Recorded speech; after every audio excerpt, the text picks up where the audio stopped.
রামের চরিত্রে অভিনয় করে সর্বনাশ ঘটেছে রামায়ণের রামের। শ্রীরামচন্দ্রের চরিত্রই অভিশপ্ত করে তুলেছে পর্দার রামের জীবন, নষ্ট করেছে রুটি রুচি, ধ্বংস করেছে আয় রোজগার, হাত পাততে হয়েছে অন্যের কাছে। এখন কোথায় আছেন রামায়ণের রাম? কিভাবে সংসার চালাচ্ছেন দেখলে থ হয়ে যাবেন।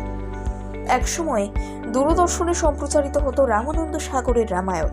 2024 সালে এসেও সেই রামায়ণের কাহিনী ও অভিনয় এখনো কেউ ভুলতে পারেনি। এই রামায়ণের কাহিনী সব থেকে মুখ্য এবং আকর্ষণীয় চরিত্র ছিল শ্রীরাম ওরফে অরুণ গোভিল, যিনি না থাকলে হয়তো রামায়ণের কাহিনীটি এতটাও জনপ্রিয়তা পেত না। তার অভিনয় এতটাই নজর কাড়া ছিল যে দর্শকরা তাকে সত্যি শ্রীরামচন্দ্র ভাবা শুরু করেছিল। কিন্তু আপনারা কি জানেন, এই জনপ্রিয়তাই তার পুরো ক্যারিয়ার নষ্ট করে দিয়েছিল? এই কথা তিনি নিজের মুখে বহুবার স্বীকার করেছেন, এমনকি জোরে জোরে কপালও চাপড়েছেন। তিনি বিভিন্ন সাক্ষাৎকারে বলেছিলেন, রামায়ণে রামচন্দ্র চরিত্রে অভিনয় করাটাই তার জীবনের সবথেকে বড় ভুল। ভাবতে অবাক লাগে না যে রামচন্দ্রের চরিত্র করার জন্য হাজার হাজার অভিনেতারা লাইন দিয়ে অডিশন দিয়েছেন, তার মধ্যে থেকে অরুণ গোভিল সেই সুযোগ পেয়েছিলেন। রামায়ণের হাত ধরে বিশ্বের কোটি কোটি মানুষের কাছে পৌঁছে গিয়েছিলেন, আর সেই রামায়ণে কিনা পরবর্তীতে তার শ্বাসকষ্টের কারণ হয়ে দাঁড়ায়। আসলে এমনি এমনি নয়, রামায়ণ তার চোখে বিষ হওয়ার অনেকগুলো কারণ ছিল।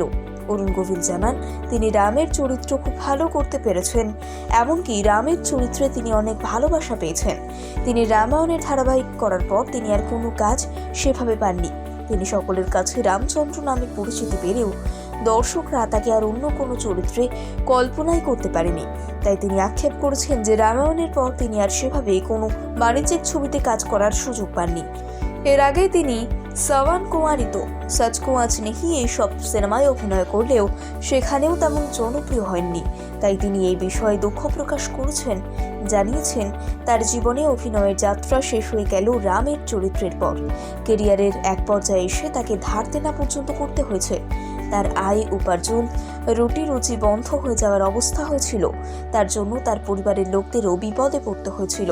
এই সমস্ত স্মৃতি পর্দার রামকে বাস্তবের মাটিতে বারে বারে বিপর্যস্ত করে তুলেছিল। বর্তমানে অরুণ গোভিল অভিনয় জীবন থেকে দূরে রয়েছেন। অনেক চেষ্টা করেও মিডিয়া ইন্ডাস্ট্রিতে আর নিজের জায়গা তৈরি করতে পারেননি।